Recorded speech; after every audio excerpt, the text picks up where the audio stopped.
کر دوں، ہے کوئی توبہ کرنے والا جس کی توبہ کو میں قبول کر لوں، اللہ رب العزت اس دن آپ کی تمام مرادوں کو پوری کرے گا، تمام دعاؤں کو قبول فرمائے گا۔ لیکن ایک شرط ہے کہ ان کی جو ماں باپ کے وفادار ہیں، جو شراب سے زنا سے دور رہتا ہے، معاف کیجئے گا ہو سکتا ہے یہ چونکہ باتیں ایسی ہیں نا، اس کو ہم نے پڑھا ہے۔ اللہ رب العزت کلام اپنے کلام میں ارشاد فرماتا ہے، اقرا، بس اقرا، اور یہ لفظ ایسی لفظ ہے کہ سب قرآن جانتے ہیں، قرآن کو سب جانتے ہیں، اور قرآن سب کے گھر میں بھی، وہ اتنی موٹی کتاب، اس میں 30 پارے، 300 سے زیادہ پنے، 114 سورت ہے اس میں۔ لیکن پتہ ہے آپ کو، ہمیں اور آپ کو یہ جاننا چاہیے کہ اتنی بڑی کتاب، اتنی موٹی کتاب، اور یہ کتاب جو ہے سارے کتابوں کا سردار، اللہ رب العزت نے مشہور 4 کتابیں، توریت، انجیل، زبور اور قرآن مجید، 110 صحیفے اور بھی نازل، مگر مشہور 4 کتاب۔ اللہ رب العزت نے جس طرح میرے اور آپ کے پیارے آقا کو ساری کائنات سے افضل انسان ہے، کائنات کتنے انسان آئے حضرت آدم علیہ السلام کے زمانے سے، اور اب تک کتنے آ رہے ہیں، اور قیامت تک کتنے آئیں گے۔ ان تمام انسانوں میں یہاں تک کہ حتیٰ کہ حضرت آدم علیہ السلام جو سب کے ابا، جو سب کے بابا، لیکن پیارے نبی کی ذات ایسی ہے کہ اللہ رب العزت نے پیارے آقا علیہ السلام کو حضرت آدم سے بھی افضل کیا، حضرت آدم جو سب کے ابا ہے۔ لیکن بات یہ ہے کہ جس طرح اللہ رب العزت نے ساری کائنات کے لوگوں میں، ساری کائنات کے لوگوں میں اللہ نے اپنے بعد جتنی چیزوں کو پیدا کیا، جتنی چیزیں بنائی، ساری چیزوں میں سب سے افضل، سب سے بہتر، سب سے بڑھ کر، سب سے بہترین اگر کسی کو اللہ نے بنایا ہے تو میرے اور پیارے آقا علیہ السلام کی ذات ہے، آپ کے پیارے آقا علیہ السلام کی ذات ہے۔ لیکن بات یہ ہے کہ وہ جو ساری کائنات سے افضل انسان بنے تو انہیں جو تحفہ دینا ہو تو وہ بھی تو ساری کائنات سے افضل ہی ہونا چاہیے۔ تو اللہ رب العزت نے جو انہیں تحفہ دیا، قرآن، قرآن کون سی کتاب؟ قرآن مجید۔ اللہ رب العزت نے قرآن جب حضور صلی اللہ تعالی علیہ وسلم کے قلب اطہر پر نازل فرمائی تو اتنی موٹی کتاب تیار ہونے میں زمین پر 23 سال لگ گئے۔ کتنے سال؟ کتنے سال؟ اس کی مکمل ہونے میں 23 سال۔ لیکن پتہ ہے حضور علیہ السلام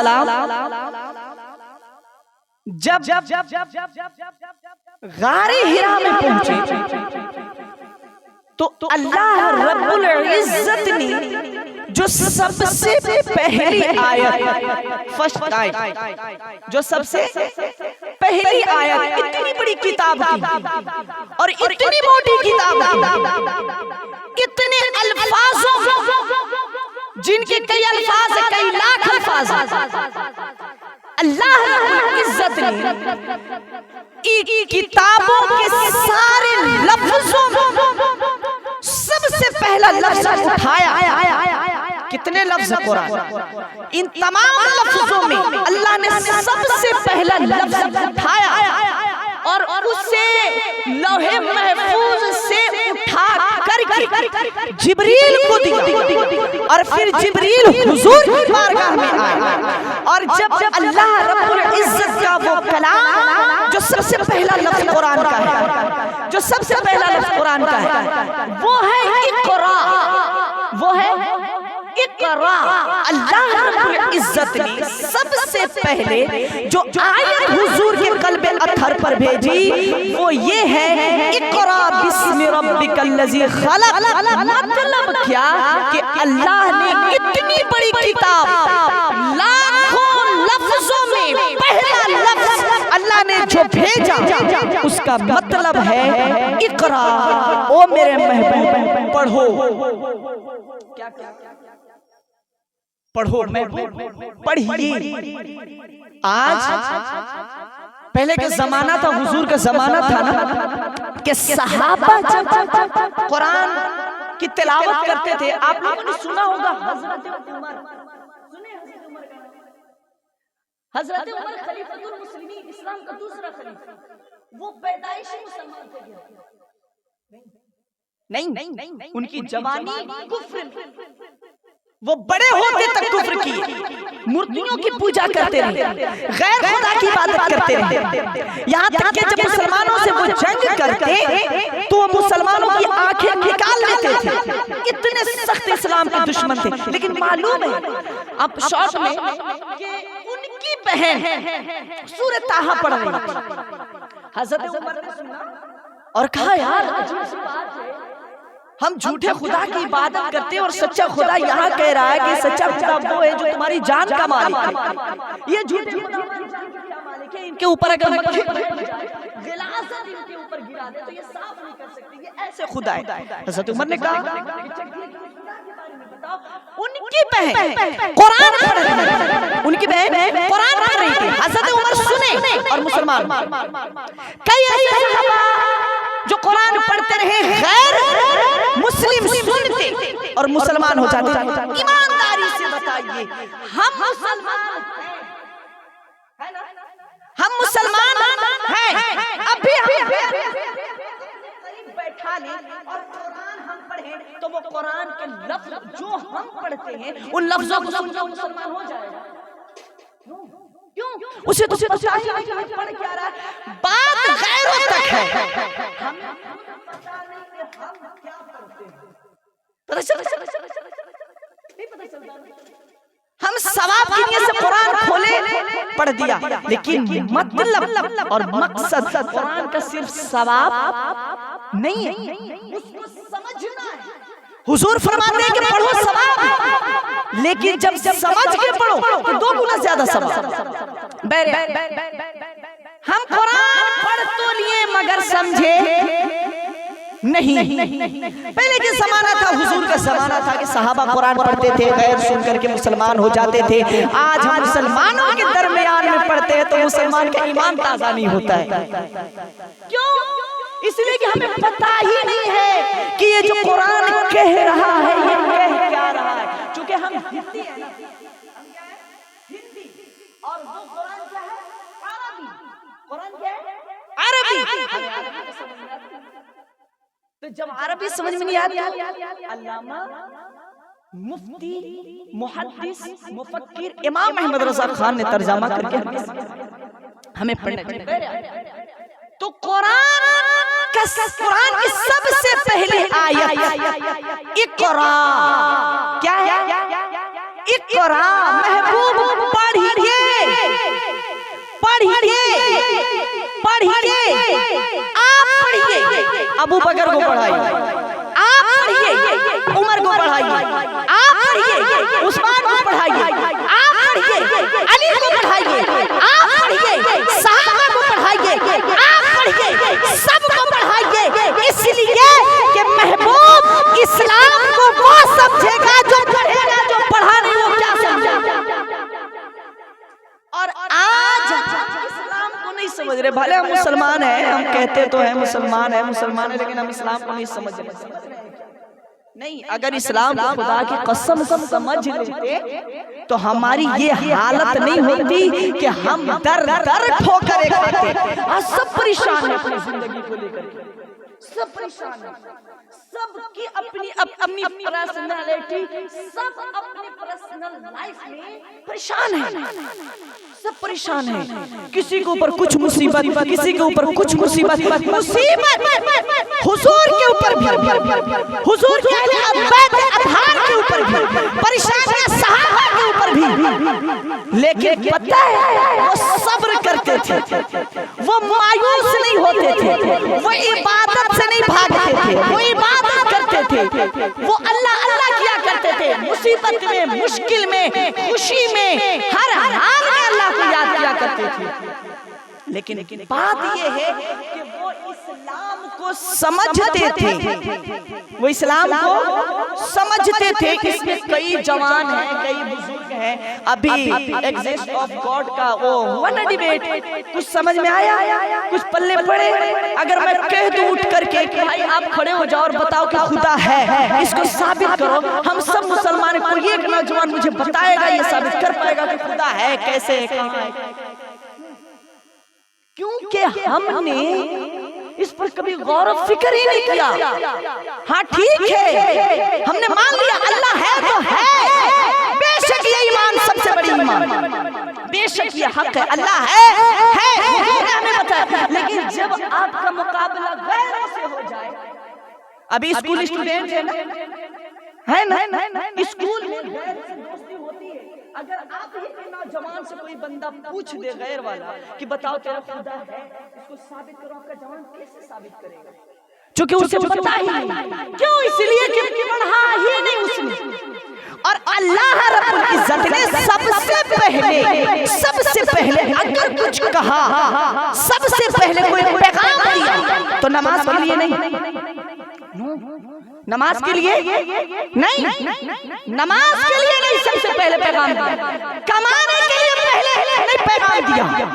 اللہ رب العزت نے کتنی بڑی کتاب سے، لاکھوں الفاظوں میں سے سب سے پہلا لفظ اگر کچھ اٹھایا تو وہ یہ ہے، اقرا بسم ربک الذی خلق، پڑھیے اپنے رب کے نام سے جس نے آپ کو خون کے فقے سے پیدا کیا۔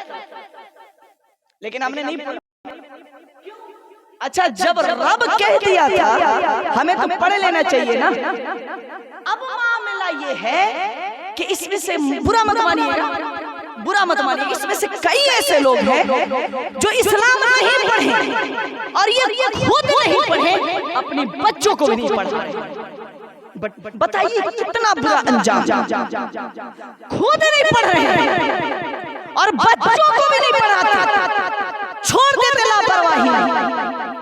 آپ کو پتہ ہے حضور علیہ السلام فرماتے ہیں طلب العلم فریضۃ علی کل مسلمۃ و مسلمہ، علم دین سیکھنا ہر مسلمان مرد عورت پر فرض عین ہے، فرض عین ہے۔ لوگ کہتے ہیں کہ پڑھا لکھا گناہ کرے گا تو زیادہ سزائیں ہیں اس کے لیے، ان پڑھ گناہ کرے گا کم سزا ہے اس کے لیے، وہ اس لیے کہ اس نے تو پڑھا ہی نہیں۔ اوئے ہوئے، یہ کتنی عجیب سی بات ہے۔ حضور فرماتے ہیں کل قیامت کے دن، اور یاد رکھیے اللہ نے کہتا ہے هل يستوي الذين يعلمون والذين لا يعلمون، کیا محبوب ان سے کہیے کہ پڑھا لکھا انسان اور ان پڑھ انسان برابر ہو سکتے ہیں؟ نہیں ہو سکتے۔ تو جب آپ یہ کیسے کہہ سکتے ہیں کہ جو پڑھا لکھا انسان غلطی کرے گا اس کے لیے سزائیں زیادہ ہیں، ان پڑھ کرے گا تو کم ہے؟ نہیں، ڈبل سزائیں ہیں ان پڑھ کے۔ جو دین نہیں پڑھے، جو دین نہیں پڑھے، جو اسلام نہیں پڑھا، جو خدا کو نہیں سمجھا، جو رسول کو نہیں سمجھا، جس نے قرآن کو نہیں سمجھا، جو نماز کے ارکان کو نہیں سمجھا۔ کیوں؟ اس لیے کہ سب سے پہلی غلطی تو ہماری یہی ہو گئی کہ ہم نے اس بات کا انکار کر دیا کہ ہم نہیں پڑھیں، جبکہ فرض عین ہے سے چھٹکارا نہیں ہے، آپ کو دین پڑھنا ہی ہوگا، لیکن معذرت کے ساتھ اور ہر مرد پر بھی عورت پر بھی اسلام سیکھنا فرض ہے۔ سکھائیے اپنے بچوں کو، سکھائیے اپنے بچوں کو، چاہے بچی ہو یا بچہ، قرآن پڑھائیے۔ پڑھانے کا مطلب یہ نہیں ہے کہ یہ سب قرآن پڑھا، اما بارہ پڑھا، قرآن شریف شروع کر دیا، اب آرام میں پڑھا ختم کر دیا، چلو بیٹا اب چل رہنے دے، گھر رہ جاؤ۔ یاد رکھیے حضور علیہ السلام فرماتے ہیں کہ پیدا ہونے کے بعد سے لے کر قبر میں جانے تک علم حاصل کرتا رہنا، اس سے پیچھے نہ ہٹے۔ سے لے کر ہمیں علم حاصل کرنا ہے، ہمیں اسے چھٹکارا نہیں ہے۔ اب دو باتیں اور، وہ یہ امپورٹنٹ، وہ یہ ہے کہ اس میں کئی ایسے جوان جو کئی سے لوگ ہیں جن کے 2 3 4 بچے ہیں، بچیاں، وہ والد و بابا تو نہیں پڑھے لیکن اپنی اولاد کو بھی نہیں پڑھاتے۔ استاد زور دے اسے پڑھانے پر، استاد اگر کچھ کہہ دے تو الٹا ایکشن لے کر کے اس کی زندگی کو اور برباد کرنا شروع کر دیا۔ اس لیے کہ اسلام سختی اور زبردستی نہیں ہے، اسلام کہتا ہے لا اکراہ فی الدین، یہ وہ دین نہیں ہے۔ آپ کو کوئی گلا میں رسی باندھ کر کے نہیں کہے گا چل نماز پڑھنے، آپ کے گلے میں کوئی زنجیر چل قرآن پڑھنے، نو۔ اللہ نے آپ کو وہ وسعت دی ہے، وہ طاقت دی ہے، آپ کو وہ نالج دیا، اللہ رب العزت نے وہ آپ کو عقل دی کہ آپ چوز کر سکتے ہو کہ نماز، قرآن، اسلام، دین پڑھنا ہے، اللہ کے رسول کو سمجھنا ہے، یا پھر آپ اپنی دنیا میں مست ہو۔ مگر ایک تو یہ کہ آپ نہیں پڑھیں، اس کی سزا الگ، اس کا حساب و کتاب الگ آتے ہیں اولاد پر۔ سب کی اولادیں ہیں۔ حضور علیہ السلام فرماتے ہیں کہ جسے اللہ نے اولادیں دی اور اس نے اپنی اولاد کو اپنی ضروریات کے لیے استعمال کرتا ہے، جیسے بیٹا 15 سال کا ہوا، بیٹا چل جا کمانے جا، بیٹا 17 سال کا ہوا، 18 سال کا ہوا، بیٹا جا کمانے چلا جا، دلی جا، ممبئی جا، حیدرآباد جا، پونے جا، گوا جا، پیسے لا، کما، بلڈنگیں بنا، زمینیں جائیداد اکٹھا کر۔ لیکن حضور نے فرمایا تھا کہ جب تمہارے بچوں کی عمر 7 سے 10 سال کی ہو جائے تو سب سے پہلے انہیں نماز پڑھنے کو کہو۔ ایمانداری سے بتائیے 7 سال کے بچے، اس میں کئی لوگوں کے ہوں گے، کسی نے یہ پیغام دیا اپنے بچوں کو کہ آج سے تم 7 سال کا ہے، اس سے آپ پیار سے، نرمی سے، محبت کے ساتھ، شفقت کے ساتھ بیٹا نماز پڑھ، اسے لبھائی بیٹا نماز پڑھ، بیٹا تمہارے لیے پوری نماز 7 سال جب 10 برس کا ہو جائے، جب اس کی عمر 10 برس، اسے ڈنڈے لگائیے، اس پہ سختی کیجیے، اس سے کہیے کہ تو نے نماز پڑھنی ہے، کمانا بعد جو ہوگا دیکھا جائے گا، رزق کا ذمہ اللہ لیا، مگر سب سے پہلے تمہیں نماز پڑھنی ہے۔ لیکن اس میں سے کوئی نہیں کہے گا کہ حوی جی، مولانا جی، ہم نے اپنے بچے کو کہا 7 سال کی عمر میں نماز پڑھانے کے لیے، پڑھنے کے لیے، کوئی نہیں کہہ سکتا، اس لیے کہ کسی نے کچھ کہا ہی نہیں اپنی اولاد کو، کسی نے، کیوں؟ وہ اس لیے کہ یہ خود دین نہیں پڑھے تو اپنی اولاد کو کیا پڑھائیں گے، یہ خود نماز نہیں پڑھتے تو اپنی اولاد کو کیا نماز پڑھائیں گے۔ اور امپورٹنٹ بات، دنیا تک باتیں تھی، ہو گئی۔ حضور فرماتے ہیں کہ کل قیامت کے دن ہر وہ باپ کو اٹھایا جائے گا جس کو اللہ نے اولادیں دی اور اس کی اولادیں بے نماز، بنا اسلام پڑھے، بنا قرآن پڑھے، بنا اللہ کے رسول کو پڑھے، مر گیا، اٹھا اللہ کے بارگاہ میں۔ وہ کیسی گھڑی ہوگی نا جب آپ کی اولاد آپ کی دشمن بن جائے۔ اللہ اللہ نے کرے وہ دن میرے والد کے ساتھ ہے، آپ کے ساتھ، معذرت، ابھی بھی توبہ کریں، اللہ کی رحمت بڑی ہے، ابھی بھی اپنے اولادوں کو سدھاری۔ وہ اولاد آپ کی دشمن کیسے؟ اللہ ان سے حساب لے گا، اور سب سے پہلے وہ بچوں سے حساب لے گا۔ وہ بیٹا دوڑ کر کے اپنے باپ کا گرہبان پکڑے گا اور کہے گا مولا پوچھ میرے بابا سے کیا اس نے زندگی میں کبھی مجھے نماز پڑھنے کہا یا نہیں کہا۔ اس وقت آپ کیا کریں گے؟ آپ نے تو خود اپنی زندگی عیاشیوں میں ایسے ہی گزار دی جیسے تیسے، مگر اللہ اکبر کبیرہ، اللہ رحم کرے کہ اپنی زندگی تباہ کر لیے، ساتھ ہی ساتھ اپنی اولاد کی بھی زندگی تباہ کر لیے۔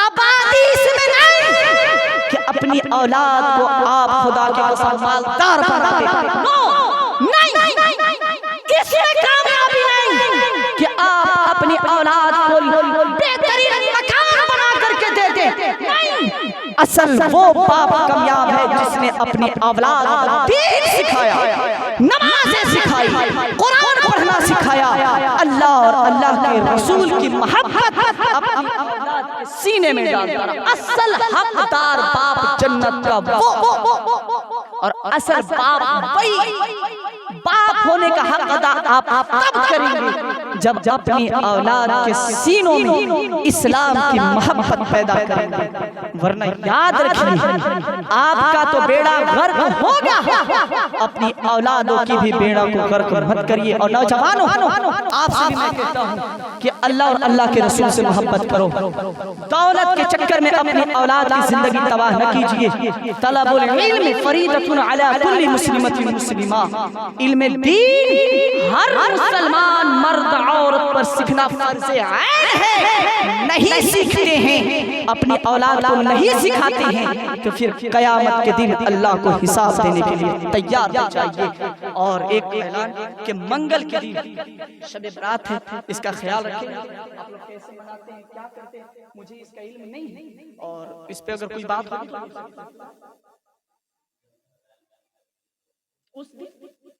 اسی دن چلیے اللہ رب العزت کا حضور صلی اللہ علیہ وسلم فرماتے شعبان میرا مہینہ ہے، اس میں فضیلتیں بہت ہیں، اور بات یہ ہے کہ آج وہ منگل کی شب وہ رات شب برات، اس کی بڑی فضائل ہے، بہت خوبصورت۔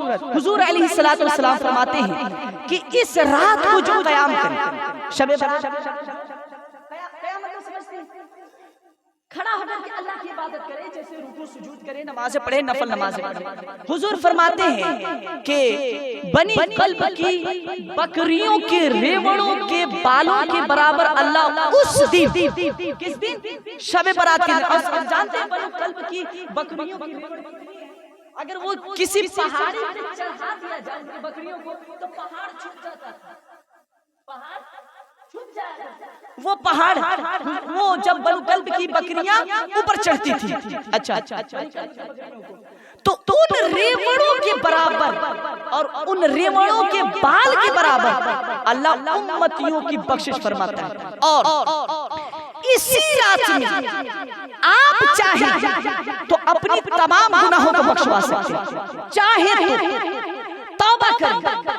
اس رات میں تقدیریں بنائی جاتی ہیں کہ آنے والے دن میں کس کو کتنی اولادیں دینی، کس کو کون کب مرے گا، کون کب پیدا ہوگا، اسی رات میں اللہ رب العزت طے کرتا ہے۔